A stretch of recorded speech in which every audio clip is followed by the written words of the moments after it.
kwenye pikipiki tukielekea kituoni Nyegezi kama tunavyoonekana hapa. Na mtaalamu wa boda hapa tunakwenda kwenye kituoni kwenda kuwasilisha taarifa ya hili tukio la dereva kupata gonga mtu wa pikipiki, na tunakwenda kituoni kwenda kupeleka makubaliano tuliyofanya. Tuko kwenye pikipiki hapa jamani.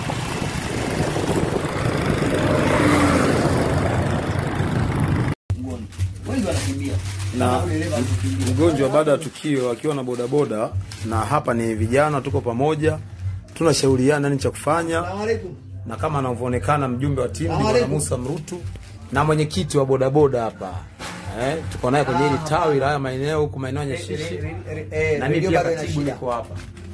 Hapa tunajadiliana nini cha kufanya kwenye mazingira ya kupata angalau kianzio kwa ajili ya mgonjwa na mtaalamu hapa masuala ya matibabu. Huyu ni mtaalamu wa mifupa, huyu anaunga chap. Naye pia tumechukua namba zake za simu, ya kutokea matukio tutakuwa tunawasiliana naye hapa. Tuko nyumbani hapa Nyashishi. Tumekaa tutengeneza makubaliano. Au sio washikaji? Si makubaliano jamani haya? Ndio. Au sio? Sawa kabisa. Nafika kwenye makubaliano sasa ndio hivyo. Kwa hiyo tumefikia kwenye eneo gani jamani? Nyashishi, au sio? Kwa hiyo kwenye makubaliano tumekubaliana kianzio toe 150,000 na mwenyekiti, hebu wewe ndio useme, sasa wewe ndio kiongozi. 150,000 kwa ajili ya matibabu, ikiwa ni sehemu ya nini ya ile jumla ambayo tulipata, ambayo bado hapa sasa hivi hatujawa na hela yake. Sawa, lakini na 10 na ngapi? 17. Kwa hiyo tukitoa hiyo fedha, kinachofuatia ukamilisha sehemu ile ufanye nini? Ile baki, si ndio? Ndio makubaliano pamoja jamani. Kwa sababu lazima ifike sehemu ionekane kabisa kwamba tumefanya kitu kwa kukubaliana. Hata hawa ratio awe nani, anaangalia kwamba watu walifanya nini? Walikubaliana, sio kugeuka. Anaangalia kwamba watu walifanya nini? Walikubaliana, sio kugeukana wala nini.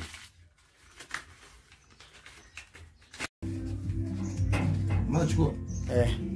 Okay, maneno kabisa makabidhiano ya pesa moja ya sehemu ya malipo ya mgonjwa wetu hapa ambaye ni timu ambaye alipata ajali jana. Mimi kama makamu mwenyekiti na katibu wangu Mwaka Isabuki anamkabidhi pesa huyu mwenyekiti wa chama cha bodaboda wa Nyashishi, pesa ya matibabu kwa ajili ya kumsaidia mgonjwa wetu. Timu iko pamoja kusaidia changamoto za madereva.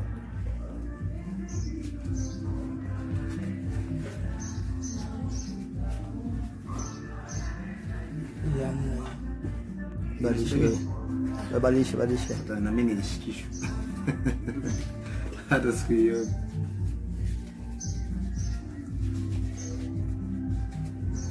Imekamilika kiongozi? Sawa kabisa.